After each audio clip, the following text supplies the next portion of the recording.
Bharatiya Janata party आने वाले समय में एक तिरंगा रैली करने जा रही है। हालांकि 13 मई से इसकी अनाउंसमेंट हो चुकी है कि 13 मई से ये तिरंगा रैली देश भर में की जाएगी। पर जम्मू कश्मीर में ये तिरंगा रैली कब होने जा रही है, आइए अरविंद गुप्ता जी से बातचीत करते हैं। विधायक हैं और ये हमें इस मामले की जानकारी देंगे। अरविंद जी, सबसे पहले नमस्कार। नमस्कार। अरविंद जी, कब ये तिरंगा रैली होने जा रही है? क्योंकि कहा जा रहा है कि सेंटर की तरफ से 13 तारीख का ऐलान हुआ था, आज 15 तारीख हो गई है, कब होने वाला है ये? आपने देखा होगा कि ऑपरेशन सिंदूर की कामयाबी के बाद पूरे भारतवर्ष में तिरंगा रैलीज निकाल रही है। जी। 13 मई से तिरंगा रैली शुरू होगी। कल दिल्ली में थी तिरंगा रैली। जम्मू के अंदर जो तिरंगा रैली, हम 2 दिन डिले हैं। जम्मू के अंदर तिरंगा रैली जो है 15 को है, जम्मू भी 15 को है, श्रीनगर के अंदर भी 15 को है। कल उसका रूट रहेगा इंदिरा चौक से विक्रम चौक तक। जनरल विक्रम उनके वहां पे रोटरी है, वहां तक हम निकलेंगे। वहां पे जम्मू के जितने भी जिले हैं, जम्मू जिला, Jammu north, Jammu south, Jammu border जिला, सभी के कार्यकर्ता, और ये इंडिविजुअल किसी पार्टी फ्लैग के नीचे नहीं है, इसमें कोई भी पार्टिसिपेट कर सकता है। कोई भी पर्टिकुलर ये नहीं है कि बीजेपी के लोग ही होंगे, सिविल सोसाइटीज के होंगे, कहीं भी कोई धार्मिक संस्थान के लोग होंगे, कोई भी लोग इसमें तिरंगा हाथ में लेके, और इसके स्लोगन्स हैं वहां पे दिल्ली से जो आए हुए हैं तिरंगा रैली के। आपने देखा होगा कि प्रधानमंत्री जब वो सामने आए थे, उसके अपना प्रधानमंत्री जी ने जब परसों अपना ब्रीफ किया प्रेस में आके और टीवी के अंदर, उन्होंने सीधा साफ तौर पे बोला कि टूरिज्म और टेररिज्म इकट्ठे नहीं होंगे, ट्रेड और टेररिज्म इकट्ठे नहीं होंगे, पानी और खून इकट्ठा नहीं बहेगा। उनका एक स्ट्रिक्टली क्लियर मैसेज था। क्योंकि हमने जब हमारी आर्मी फोर्सेस ने जो स्ट्राइक की थी 22 अप्रैल की घटना को लेकर, जिसको आपको पूरा देश आहत था, पूरा भारतवर्ष आहत था, उन्होंने स्ट्राइक की थी तो पर्टिकुलर चिन्हित करके स्ट्राइक की थी 9 जगह पे, जहाँ पे मिलिटेंट्स के वो थे, कैंप थे। हमने सिविलियंस के ऊपर अटैक नहीं किया। उसके बाद जब उन्होंने दोबारा से रिटेलिएट, उन्होंने अपनी गलती ना मान के उन्होंने दोबारा से रिटेलिएट किया, तो फिर हमने उनके जो एयरपोर्ट से वहां पे स्ट्राइक की। हमने कोई भी सिविलियन कैजुअलिटी करने की कोशिश नहीं की। ऑपरेशन सिंदूर की कहानी तो सबको पता है कि इस दौरान कितने सारे हमारे ऐसे फौजी भाई हैं जिन्होंने इसके लिए अपनी जी जान लगा दी।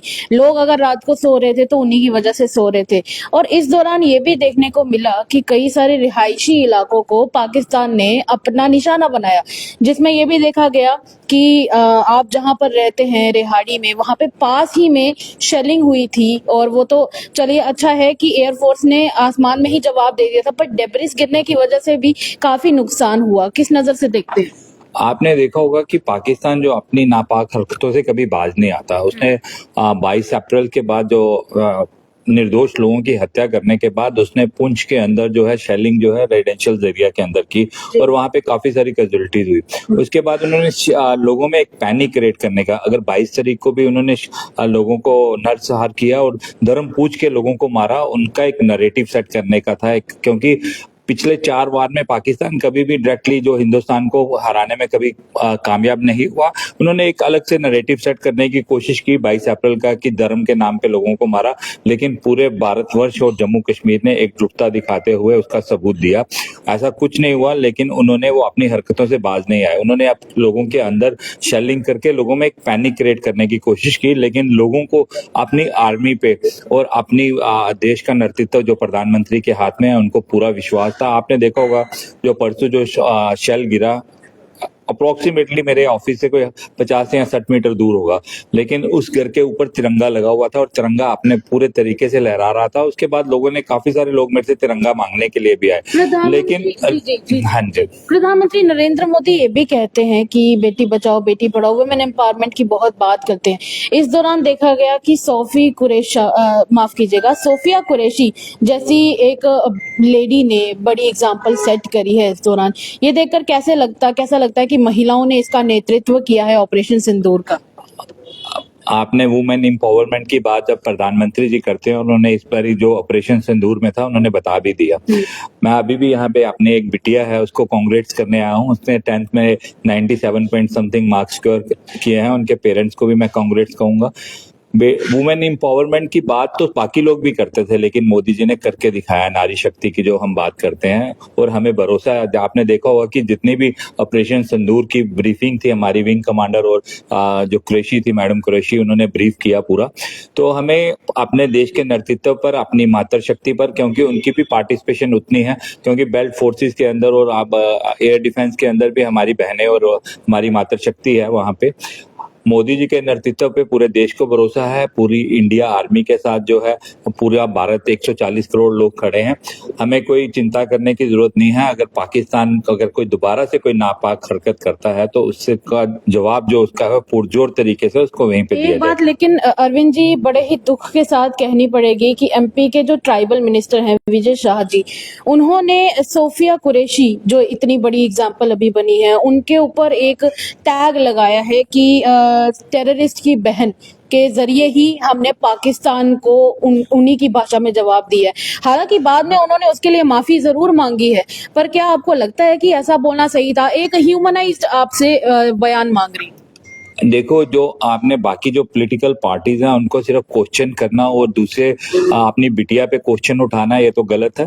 कांग्रेस हो या बाकी पार्टीज भी हो, और आपने देखा कि प्रधानमंत्री के ऊपर कैसे क्वेश्चन वो कर रहे हैं। एक वो एक पोस्टर था जिसपे एक डिस्कशन चल रही थी गायब, उन्होंने वो रिसेंटली उन्होंने दोबारा उसको कहा जी आप कैसे कह सकते हो।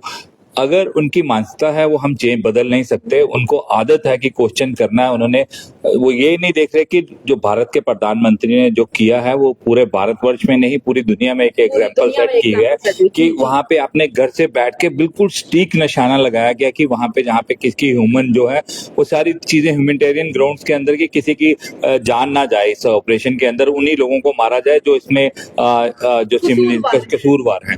लेकिन अपोजिशन का काम है ऐसा करना, लेकिन जो भारतीय जनता पार्टी के लोग और पूरे देश के लोग और पूरे विश्व के लोग जो हैं, जो हिंदुस्तान में 140 करोड़ लोग हैं, उनको अपने प्रधानमंत्री पे पूरा भरोसा है और इंडियन आर्मी पे पूरा भरोसा है। ऑपरेशन सिंदूर की कामयाबी के लिए ही हम कल जो है तिरंगा रैली कर रहे हैं। उसके बाद जो तिरंगा रैली है हमारे डिस्ट्रिक्ट में होगी, उसके बाद मंडल शाह तक उसमें तिरंगा रैली होगी। उसमें पार्टिसिपेशन जो है कोई भारतीय जनता पार्टी के फ्लैग के अंदर नहीं, एक सिविल सोसाइटी की तरफ से ये तिरंगा रैली है। उसमें सभी लोग डिस्ट्रिक्ट लेवल पर भी होने वाला है। डिस्ट्रिक्ट लेवल्स पे कल दोनों कैपिटल्स में होगी, जम्मू और श्रीनगर के बाद। फिर उसके बाद उधमपुर, रियासी वगैरह जितने भी बड़े हमारे जितने बड़े गांव और जितनी बड़ी पंचायत हैं वहां पे भी तिरंगा रैली, और जहां पे हमारे पार्क्स हैं, यहाँ पे जितने भी हैं जो कोटेशंस वहां पे आई हुई हैं, भारत नहीं सहेगा अत्याचार, उसकी वो कोटेशंस लगा के और हमें कैंडल्स लगा के उनको जो जिन्होंने अपनी शहादत दी है, क्या पुंछ के अंदर या क्या जम्मू के अंदर, हमारे एक एडीडी थे वो थापा जी, उन्होंने अपनी शहादत दी वहां पे पुंछ के अंदर। ऐसे ही कई आत्मा को, और उनके देखा होगा कि एक बेटिया उनकी एक डॉक्टर है और एक छोटा बेटा उनका पढ़ रहा है, उनकी वाइफ भी डॉक्टर है। मैं भी उनके वहां पे इंटरेस्टी पे गया हुआ था वहां पे श्रद्धांजलि देने के लिए। यह जंग में काफी लोगों की जान जाती है, लेकिन जो जंग उसी के लिए है जहां से किसी के घर जिसको डैमेज होता है या किसी के वहां पे शहादत होती है। अदरवाइज तो बाकी लोगों ने तो जो अपोजिशन पार्टीज वगैरह हैं वो सोशल मीडिया में ही जंग लड़ते हैं। प्रैक्टिकली ग्राउंड में जो रियलिटी है वो उनके घर से जाके पूछो कि जंग क्या होती है। एक आखिरी सवाल, बीएसएफ का जो जवान हमारे पाकिस्तान में थे उन्हें अब वापस लाया गया है, और इस पर आपके क्या विचार रहेंगे? खुश हैं, कैसा फील करते हैं? देखो, पाकिस्तान को जो डिप्लोमेसी के तहत पहले भी जब हमारे पायलट थे वहां पे गए थे उनको वापस लाया गया था। अब जो बीएसएफ का जवान है उसको भी वापस लाया गया है। ये जो पॉलिसी है, डिप्लोमेट पॉलिसी है इंडिया की, वो एक स्ट्रांग है और एक उन्होंने क्लियर कट एक मैसेज, आपने उस दिन प्रधानमंत्री जब बोल रहे थे, लोगों को संबोधित कर रहे थे भारतवर्ष को, उसको सिर्फ भारतवर्ष नहीं पूरी दुनिया देख रही थी। उनकी बॉडी लैंग्वेज, उनका गुस्सा जो था, उनके जो सेंसेशन थी बॉडी के अंदर की, उनके हाथ भी थोड़े थोड़े कांप रहे थे। वो इसलिए नहीं काम रहे थे, लेकिन एक अग्रेशन था, अग्रेशन की वजह से काम रहे थे। उन्होंने सीधा कहा कि जो हमारे पे गोली भी चलाएगा, हमने आर्मी को फ्री हैंड दिया, उसका जवाब गोला से दिया जाएगा। तो देखिए, प्रधानमंत्री नरेंद्र मोदी ने भी कह दिया कि अब की बार अगर गोली चलेगी तो इसका जवाब गोले से दिया जाएगा।